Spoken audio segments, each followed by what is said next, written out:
Գերմանիայի կանցլեր Անգելինա Մերկելը փետրվարի 2-ին աշխատանքային այցով ժամանել էր Թուրքիա։ Ըստ Sözcü թերթի, այցի ընթացքում քննարկվելու էին հետևյալ հարցերը. փախստականների հարց։ Ըստ նախնական պայմանավորվածության Թուրքիայից ապօրինի ճանապարհով Գերմանիա ներթափանցած փախստականներին Գերմանիան վերադարձնելու է Թուրքիային, սակայն փոխարենը ընդունելու է նրանց, որոնք օրինական կարգով են դիմում ապաստանի համար։ Գերմանիան փորձում է համոզել Թուրքիային ամեն հնարավոր առիթով չշահարկել այս հարցն ու չսպառնալ։ Մերկելին անհանգստացնում է Թուրքիայում մարդու իրավունքների համատարած խախտումները։ Այդ ամենը անհամապատասխան է եվրոպական արժեքներին։ Գերմանիա փախած թուրք ընդդիմադիրներին կամ էլ քաղաքական ապաստան ցանկացողներին չհետապնդել թուրքական այս կամ այն կազմակերպությունների միջոցով։ Գերմանիայում քաղաքական ապաստան խնդրելու որոշումները դատական մարմիններն են քննում եւ չպետք է իրենցից քաղաքական միջամտություն սպասել։ Մերկել Ռեջեփ Թայիփ Էրդողան հանդիպման, ինչպես հավաստել են այս երկրների ղեկավարները, քննարկվել են տարածաշրջանային խնդիրները, փախստականների հարցը, կարևորել երկկողմ հարաբերությունների խորացումը։ Հավանաբար Թուրքիայի ղեկավարությունը գոհ պետք է լինի Մերկելի այն հայտարարությունից, թե Գերմանիան ահաբեկչության դեմ պայքարի շրջանակում Թուրքիայի հետ կհամագործակցի նաև Քրդստանի աշխատավորական կուսակցության PKK-ի դեմ պայքարում։ Բայց եւ այնպես Մերկելին անհանգստություն է հայտնել Թուրքիայում մամուլի եւ խոսքի ազատության տիրող դրության վերաբերյալ։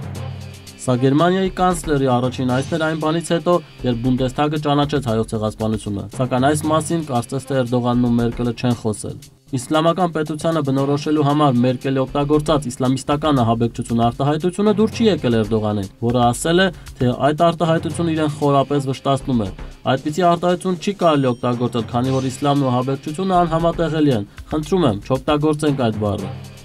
Մերկելն իր հերթին նշել է, որ իր համար շատ կարևոր է կրոնական ազատությունը, սակայն իսլամականի ու իսլամիստականի միջև տարբերություն կա։ Թուրքիայի անվտանգության ընդհանուր տնօրինությունը երկրի 29 նահանգներում իսլամական պետությունը ահաբեկչական խմբավորման դեմ իրականացրած գործողությունների արդյունքում ձերբակալել է 763 մարդ։ Նրանք կասկածվում են իսլամական պետության հետ աղերսներ ունենալու մեջ։ Ստամբուլից ու Անկարայից բացի թուրք-սիրիական սահմանին գտնվող Գազիանթեփում ձերբակալվել է 47, Հաթայում 38, Վանում 8, Դիարբեկիրում 4 մարդ։ Ըստ ոստիկանության հայտարարության Թուրքիան շարունակելու է պայքարել իսլամական պետության աջակիցների դեմ։